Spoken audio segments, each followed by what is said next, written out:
Hello student, welcome to Cam Zone. Last video में मैंने आपको बताया था कि हम अब जो भी वीडियो डाल रहे हैं वो सब इम्पोर्टेंट क्वेश्चन है जो बोर्ड एग्जाम 2022 के लिए मोस्ट इम्पोर्टेंट है। और मैंने आपको ये भी बताया था कि इनके आने की संभावना बहुत ज्यादा है। आप मान के चलिए आएंगे ही आएंगे। जिन बच्चों ने अभी तक चैनल सब्सक्राइब नहीं किया है वो जल्दी जल्दी सब्सक्राइब कर लें।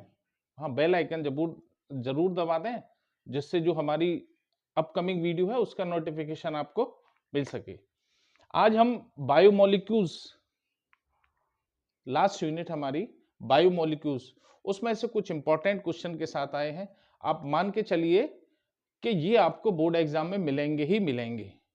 ठीक, अब क्वेश्चन क्या होगा, उसका आंसर कैसे लिखना है, वो हम आपको कैम जोन के माध्यम से बता रहे हैं। और उसको ध्यान से समझिएगा और लिखिएगा। वीडियो को पूरा जरूर देखिए। ठीक है, चलिए चलते हैं। बायोमोलिक्यूल्स के अंदर हमारा पहला टॉपिक आता है कार्बोहाइड्रेट। ठीक, तो इसमें हमारा क्वेश्चन, सबसे पहला क्वेश्चन जो बनता है वो ये बनता है, कार्बोहाइड्रेट किसे कहते हैं, इसका वर्गीकरण कीजिए। आप मानिए इस यूनिट में से आपको 6 नंबर का क्वेश्चन कम से कम आपको मिलने वाला है। अब वो 6 नंबर में हो सकता है कि 2 क्वेश्चन बनाए या 3 क्वेश्चन बनाए, हो सकता है 6 से ज्यादा भी हो जाए। तो ये क्वेश्चन जब आपके पास आएगा, कार्बोहाइड्रेट किसे कहते हैं इसका वर्गीकरण कीजिए, तो कम से कम 3 नंबर का क्वेश्चन बनेगा। ठीक है, अब आपको कैसे लिखना है वो मैं आपको बताता हूं। देखिए, सबसे आंसर लिखने सबसे पहले हम हेडिंग डालेंगे कार्बोहाइड्रेट। अब कार्बोहाइड्रेट क्या होते हैं उसकी डेफिनेशन शॉर्ट में लिखनी है आपको। बहुत शॉर्ट मेथड में आपको बता रहा हूं, कम समय में ज्यादा प्रिपरेशन कैसे करनी है वो तरीका। सभी पॉलीहाइड्रोक्सी एल्डिहाइड अथवा कीटोन, पॉलीहाइड्रोक्सी, हाइड्रोक्सी का मतलब OH, पॉली मतलब बहुत सारे, एल्डिहाइड ऐसे यौगिक जिनमें बहुत सारे हाइड्रोक्सी हो, एल्कोहल हो, और साथ में क्या हो, एल्डिहाइड अथवा कीटोन। पॉलीहाइड्रोक्सी के साथ साथ एल्डिहाइड हो या कीटोन हो तो वो सब क्या होंगे, कार्बोहाइड्रेट। या वे यौगिक जो जल अपघटन पर पॉलीहाइड्रोक्सी एल्डिहाइड अथवा कीटोन देते हैं कार्बोहाइड्रेट कहलाते हैं। सीधी सी डेफिनेशन। तो यहां कह सकते हैं कि ये पॉलीहाइड्रोक्सी एल्डिहाइड और कीटोन तो कार्बोहाइड्रेट होते ही हैं, साथ में वे यौगिक भी कार्बोहाइड्रेट कहलाते हैं जिनका जल अपघटन पर ये हमको मिलेंगे, तो उनको भी हम कार्बोहाइड्रेट कहलाते हैं। ठीक है, जैसे अब कार्बोहाइड्रेट में जैसे में आप लिखेंगे, ग्लूकोज हम इस्तेमाल करते हैं, फ्रक्टोज हम इस्तेमाल करते हैं, सुक्रोज हम इस्तेमाल करते हैं चीनी घरों के अंदर है, स्टार्च, सेलुलोज एटसेट्रा। स्टार्च भी आप जानते हैं आलूओं के अंदर जो होता है स्टार्च। कार्बोहाइड्रेट का सामान्य सूत्र, जनरल फॉर्मूला क्या लिखा, CxH2O का होल Y। इसका मतलब यह है कि इसमें H और O, कार्बोहाइड्रेट जितने भी कार्बोहाइड्रेट होते हैं उसमें हाइड्रोजन और ऑक्सीजन का अनुपात वही होता है जो जल के अणु में होता है, इसलिए हम H2O का होल Y, यानी कि हाइड्रोजन जो होंगे वो ऑक्सीजन से 2 टाइम्स होंगे। यदि ऑक्सीजन 6 हैं तो हाइड्रोजन 12 होंगे, ऑक्सीजन अगर 11 हैं तो हाइड्रोजन 22 होंगे, जस्ट ट्वाइस। ठीक है, क्लियर है। ये छोटी सी डेफिनेशन आपको लिखनी है एग्जाम्पल के साथ। दूसरा आएगा इनका वर्गीकरण कीजिए, क्लासिफिकेशन। कार्बोहाइड्रेट का क्लासिफिकेशन 2 भागों में किया जाता है या 2 आधार पर किया जाता है। पहला भौतिक गुणों के आधार पर, दूसरा जल अपघटन के आधार पर। ठीक, अब भौतिक गुणों के आधार पर इनको कितने भागों में बांटा गया, 2 भागों में। नंबर 1 शर्करा, शर्करा मतलब शुगर, आप घर में इस्तेमाल करते हैं शुगर। दूसरा अशर्करा, नॉन शुगर। ये भौतिक गुणों के आधार पर है, शर्करा और अशर्करा। ठीक, दूसरा आधार बनता है इनका जल अपघटन के आधार पर है, यानी जल अपघटन होगा, रासायनिक गुण हो गया, ये भौतिक गुण हो गया, ये रासायनिक गुण। रासायनिक गुण में हम लेके चल रहे हैं जल अपघटन। ठीक है, क्योंकि परिभाषा में लिखा था या तो पॉलीहाइड्रोक्सी एल्डिहाइड और कीटोन कार्बोहाइड्रेट होंगे या वे यौगिक कार्बोहाइड्रेट होंगे जो जल अपघटन पर इनको देंगे। तो हमने दूसरा आधार माना जल अपघटन। तो जल अपघटन के आधार पर इनको 3 भागों में बांटा गया है।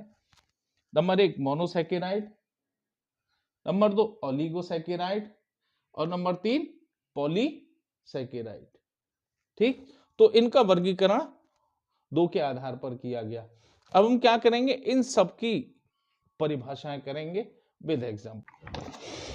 पहला वर्गीकरण हमारा भौतिक गुणों के आधार पर, भौतिक गुणों के आधार पर कार्बोहाइड्रेट को 2 भागों में बांटा गया। नंबर 1 शर्करा यानी सुगर्स और नंबर 2 अशर्करा यानी नॉन सुगर। अब शर्करा यानी शक्कर आप जानते हैं खाने में कैसे होते हैं, मीठे। अब क्रिस्टल बनाते हैं, हाँ, अगर पानी में घुलेंगे तो चीनी क्या करेगी, घुल जाएगी, हाँ घुल जाती है। तो उसकी डेफिनेशन ऐसे ही लिखेंगे, शर्करा वे कार्बोहाइड्रेट जो क्रिस्टलीय यानी क्रिस्टलीय ठोस होंगे, जल में विलीन होंगे और स्वाद में मीठे होते हैं, शर्करा या शुगर कहलाते हैं।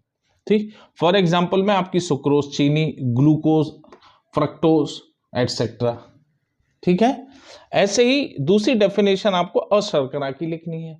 इसका जस्ट अपोजिट हो जाएगा, क्रिस्टलीय का हो जाएगा अक्रिस्टलीय, जल में विलेय का हो जाएगा अविलेय और स्वाद में मीठे का मतलब स्वादहीन, उनमें स्वाद नहीं होता।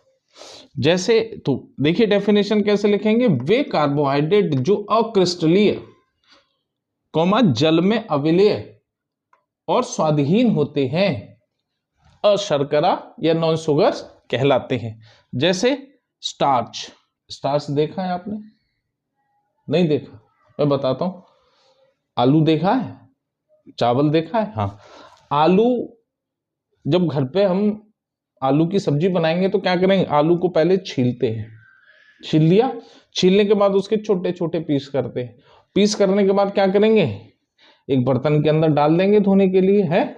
आप क्या करेंगे, उस पानी को फेंकेगा नहीं, आप धोएंगे और धोने के बाद उसको अच्छे से आलू आलू उसके निकाल लीजिए। तो आपको ऐसा नहीं लगता पानी के अंदर कुछ सफेद सफेद सा तैर रहा है, हाँ वही, वेरी गुड। जो सफेद सफेद सा तैर रहा होता है वो होता है स्टार्च। वो घुलता तो नहीं, पानी को रख देंगे तो थोड़ी देर में नीचे बैठना शुरू हो जाएगा। सेम एज आपको चावल के अंदर मिलता है, ठीक है, वो होगा हमारा स्टार्च। दूसरा सेल्यूलोज, सेल्यूलोज भी हमारा प्लांट से मिलता है, ठीक है। अब दूसरा हमारा चलेगा रासायनिक गुणों के आधार पर, दूसरा वर्गीकरण हमारा जल अपघटन के आधार पर। अब कार्बोहाइड्रेट को जल अपघटन के आधार पर हमने वर्गीकरण में देखा 3 भागों में बांटा गया था, मोनोसैकेराइड, ओलिगोसैकेराइड और पॉलीसैकेराइड। ठीक, सबसे पहले हम बात करेंगे मोनोसैकेराइड की। मोनोसैकेराइड यानी ये सबसे सरल कार्बोहाइड्रेट होते हैं, ठीक।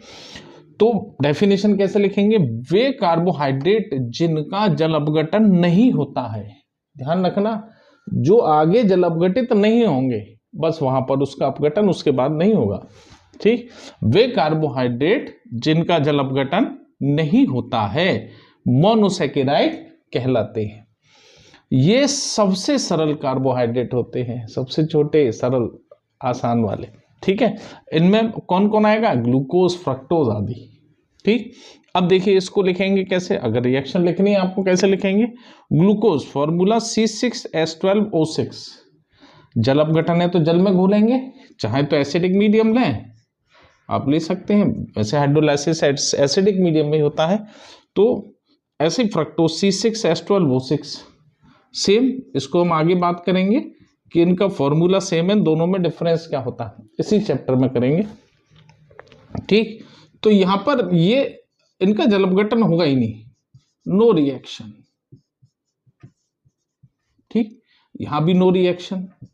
अब जब ये आगे जल अपघटित नहीं हो रहे हैं तो यानी कि ये सबसे छोटे हो गए, सबसे छोटे उन्हें सरलतम, ठीक है, ये हमारे मोनोसैकेराइड। दूसरा वर्गीकरण आता है हमारा, यहां क्लियर है। अब दूसरा चलते हैं, ओलिगोसैकेराइड। अब इनका जल अपघटन नहीं हो रहा है तो मोनोसैकेराइड हो गए। अब बाकी दोनों में जल अपघटन होगा, ठीक है। अब ओलिगोसैकेराइड्स, ओलिगोसैकेराइड्स में क्या कहेंगे, वे कार्बोहाइड्रेट जो जल अपघटन पर निश्चित अणु मोनोसैकेराइड के देते हैं, यानी कि ये जल अपघटित होंगे और जल अपघटन के बाद निश्चित अणु देंगे, 2 दें, 3 दें, 4 दें, या जितने भी हो आपके निश्चित अणु होना चाहिए, डेफिनेट मॉलिक्यूल रिलीज करेंगे मोनोसैकेराइड के, और मोनोसैकेराइड वो आगे होंगे ही नहीं, उनका हाइड्रोलाइसिस नहीं होगा आगे। ठीक है, क्लियर है। हाँ, इसमें आपको इस ओलिगोसैकेराइड को 3 भागों में बांटा गया। ठीक, डाइसैकेराइड्स, ट्राइसैकेराइड्स और टेट्रासैकेराइड्स। ठीक है, अब इन तीनों की डेफिनेशन कैसे कैसे देनी है, ठीक है, वो मैं आपको बता रहा हूं। ओलिगोसैकेराइड को 3 भागों में बांटा गया था, डाइसैकेराइड, ट्राइसैकेराइड और टेट्रासैकेराइड। ठीक, डेफिनेशन ओलिगोसैकेराइड की कि वे कार्बोहाइड्रेट जो जल अपघटन पर निश्चित अणु मोनोसैकेराइड के देते हैं, ओलिगोसैकेराइड कहलाते हैं। ठीक है, अब डाई, ट्राई और टेट्रा।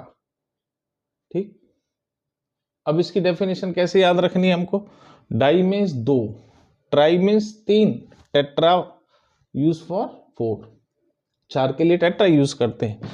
सिंपल सी डेफिनेशन, वे ओलिगोसैकेराइड्स जो जल अपघटन पर, डाई मीन्स 2 अणु मोनोसैकेराइड के देते हैं। अगर 2 अणु देंगे तो डाइसैकेराइड, 3 अणु देंगे तो ट्राइसैकेराइड, 4 अणु देंगे तो टेट्रासैकेराइड। सेम डेफिनेशन आपको बनानी है। अब इसमें डाइसैकेराइड में एग्जांपल आपका सुक्रोज है, लैक्टोज है, माल्टोज है। ठीक, अब जैसे सुक्रोज जो चीनी हम इस्तेमाल करते हैं, उसका फॉर्मूला C12H22O11 प्लस H2O।